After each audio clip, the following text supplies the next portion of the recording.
Hey guys, what's going on? Luke Dooley here from Ocean for our Wednesday edition of our live conversations we've been hosting throughout the last few weeks. These are just been tremendously fun for me. We are talking to so many amazing leaders. We're talking to folks who have real tangible value to offer the broader community, folks who are addressing and showing up into kind of this COVID moment that we're all experiencing together with excellence, with expertise. And one of the other things that we're doing is we're bringing to you some of the newest entrepreneurs in the world, some of the newest kind of ideas and people that are coming through our orbit at Ocean. The coronavirus pandemic struck us right in the middle of our sixth edition of Ocean Accelerator. We've been doing this for 6 years, and we have 5 companies that came from all over the United States this year that were officing out of our space and calling Cincinnati home now. And the finale and the kind of the final 2 months of their time together was disrupted by this. But we thought a really amazing way to get them to meet you would be to bring them on throughout the month of April into these live conversations. And so that's what we have happening today. We have some incredible co-founders from a company called Rente, and you're going to meet them in just a second. But what I want to tell you before I bring them on is that you can hear these folks and you can hear their colleagues and the rest of their cohort mates on May 7th at Ocean's Demo Day.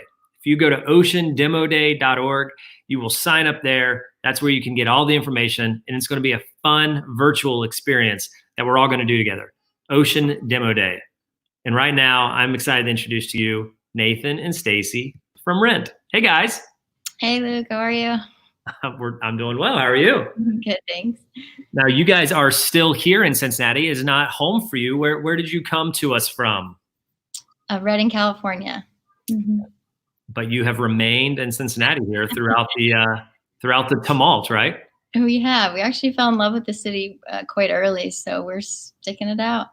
Yeah, and what's interesting is like we kind of already had made plans to be here for a certain period of time, and it wasn't really viable to go back, and so we've tried to make the best of it as we are, dislocated from our current environment.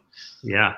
So what's it been like to come to a new city with you guys have young kids and you're moving into a brand new environment? Like I said, you weren't sure what to expect, but you've found a little bit of grace here in a community in a city that you've kind of, to use your words, have kind of fallen in love with. Yeah, we actually really have. We found good community. Well, now we just get to spend a lot more time outside with the kids, and so we're just checking out what Ohio has to offer. It's awesome. And what's really fun is we moved to California from New York City, and so we just kind of it's very similar to the density and demographics and access to food and all this great stuff that a larger city has to offer with the friendliness and vibe of a smaller community. So it's like the best of both worlds, and we really liked what's available here in Cincinnati and the surrounding region. Yeah, don't let all of our secrets out, Nathan. So stay home. Yeah. Hey, I want to jump right into your guys' business. Tell us about Rente. One of the questions that we just love to start this conversation off with is, what is the problem that you guys are trying to solve in the world through this idea and through this business you're started called Rente? Rente with an E. Yeah, Rente with an E. Rent equity, rent economy. When it's part of our story, when we moved from New York to California, we'd actually spent a lot of money on rent.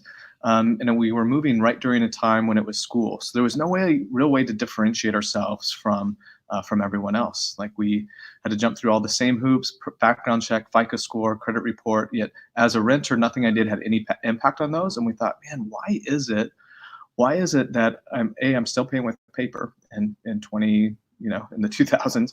B, why is there no credential? Why is there no way to create value or credit for being a renter? And then C, like I get rewards for airlines, hotels, coffee. Why not for being virtuous in rent? And so that's the problem we're solving, is for good renters are really marginalized because bad renters cost landlords lots of money in turnover, eviction, and defaults, and we're trying to solve that problem. Man, you used a phrase there that I loved, being virtuous in rent. And I think, we talk about this a lot on these conversations as well, that most business ideas are kind of born out of someone's personal pain, right? That entrepreneurs really oftentimes are responding to an experience that they have had, and that has it's just caused them to pause and caused them to question, why does it have to be this way? So what was the journey like for you guys to move from just kind of that curiosity of, or that itch of like, why? Like, this is weird. What was the thing that took it from, okay, just maybe a question in your mind, to a reality of a business you're starting, and then ultimately saying, okay, let's dive into the deep end and go to an accelerator and move across the country and like really go for this? Walk us a little bit down your guys' just path together. And you're a husband and wife who are co-founders. Like there's a lot of conversation that has to have gone into this. Give us a little peek behind the curtain here to your guys' world the last year or so. My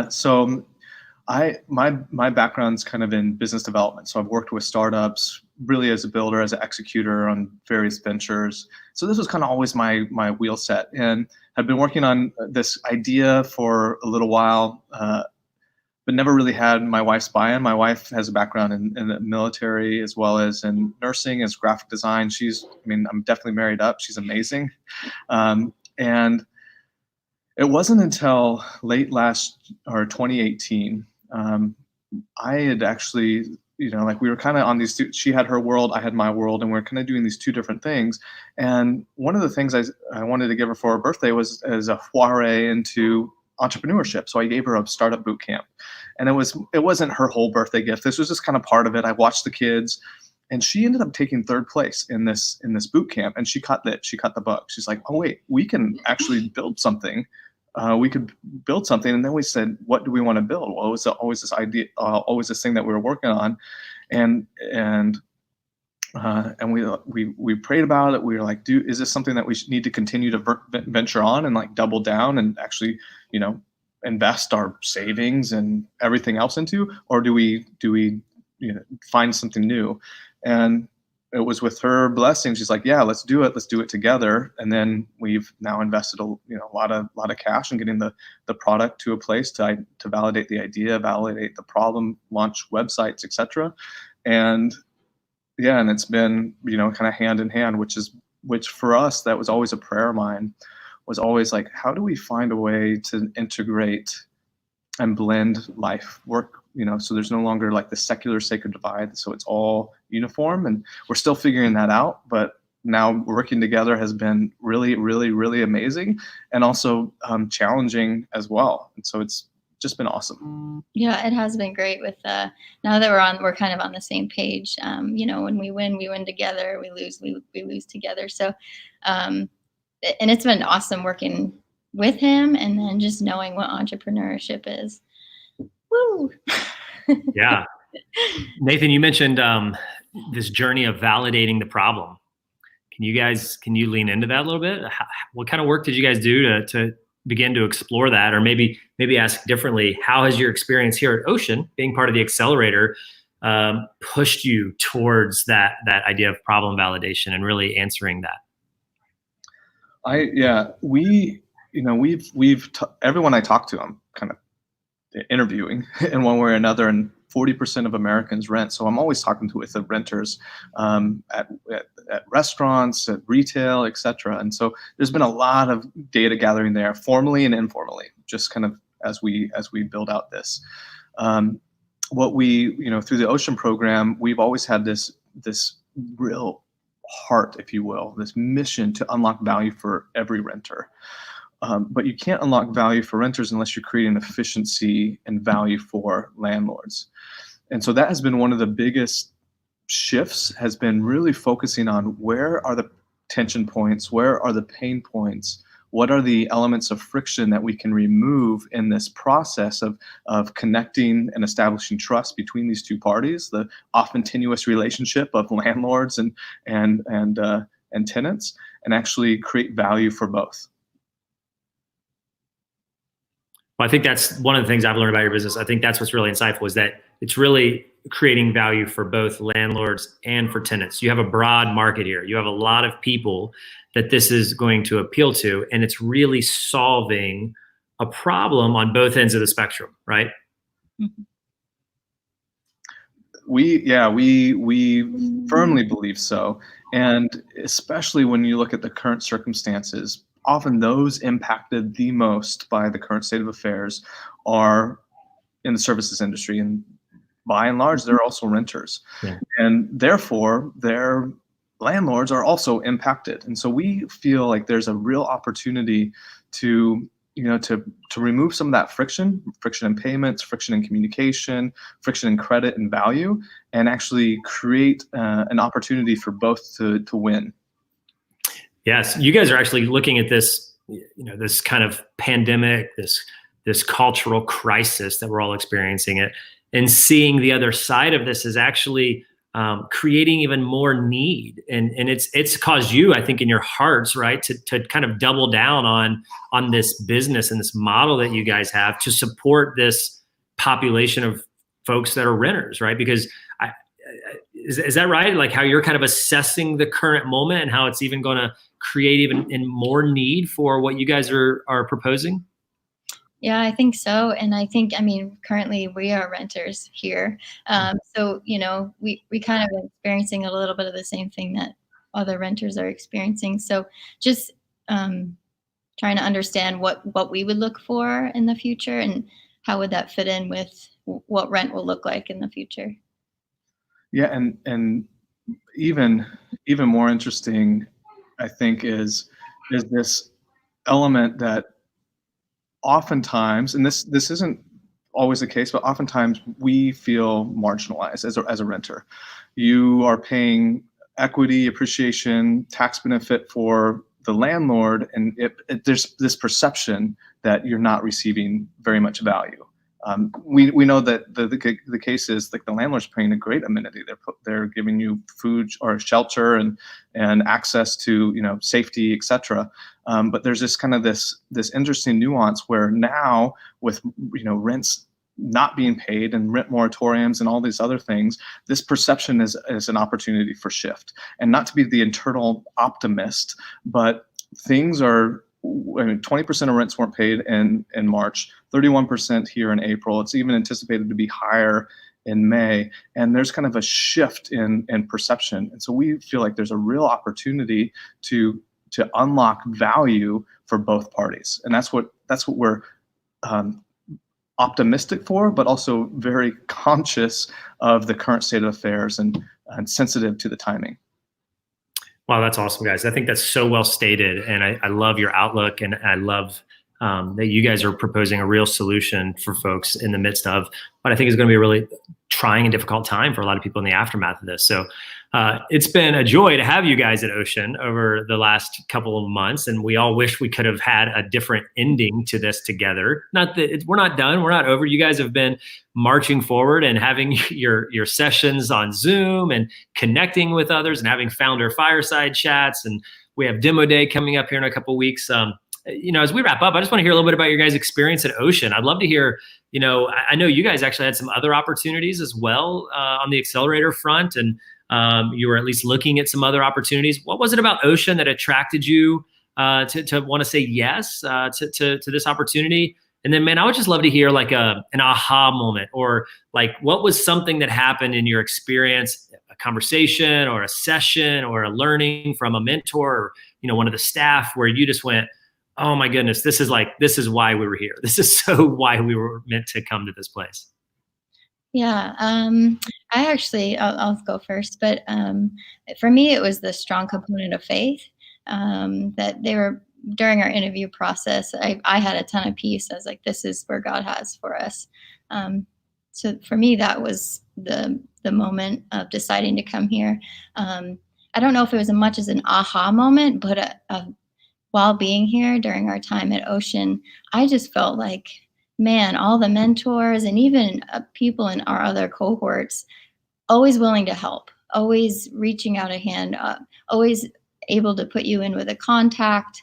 I mean, it was awesome. The community here is awesome. Oh, yeah, they're just always willing to help you out and move you. And if you don't know something, it's okay. It's okay if you don't know something. We'll show you how to get there. It's great. Do you have anything? Anything to add, Nathan? Just hanging wherever she goes, I'm going. So we're trying to solve. We are solving a complex initiative, and there's 3 elements that we were building simultaneously: payments, credential/credit, and rewards. Pay rent, build your credit, earn rewards. Each one of those is a business kind of in and of itself. And late last year, we recognized that the support structure that we had in Reading was incredible. It was incredible, but there wasn't that much access. We were 3 or 4 hours away from the Bay. That was our closest market. And so there was just kind of this distance. And we then applied, we're like, how do we get some of the expertise that we need in order to help us focus and home in on our go-to-market, our product roadmap? And so we applied to a number of accelerators and got into a few, and some of them had great partners with, perfect people to help accelerate us, like from a payment standpoint, from a, broadcast standpoint. But it was, to what Stacy said, it was the piece in the interview, the alignment with our core values, and helping us. And I think that's been the most aha moment, is whether it be Scott or you or Randy. So the number of speakers and mentors that have actively invested and poured into our lives are incredible. And one thing the word says are faithful are the wounds of a friend. And it's just like this element where they're not willing to let you stumble along. They want to give you the right direction, whether that be painful or not, to ensure that you have the highest probability of success. And for us, that has been one of the best aha moments, was recognizing, yes, we can create value for renters, and that will happen. But simultaneously, you need to focus on removing friction for other parties. And yeah, it was always something, kind of a nuance that we recognized, and we were like, yeah, we need to do that. And then this has been an invitation to really focus and home in on that exact value proposition. Mm-hmm. That's awesome, man. Thank you guys for sharing that. That was really cool to hear you speak about it like that. And I love that you cited that verse.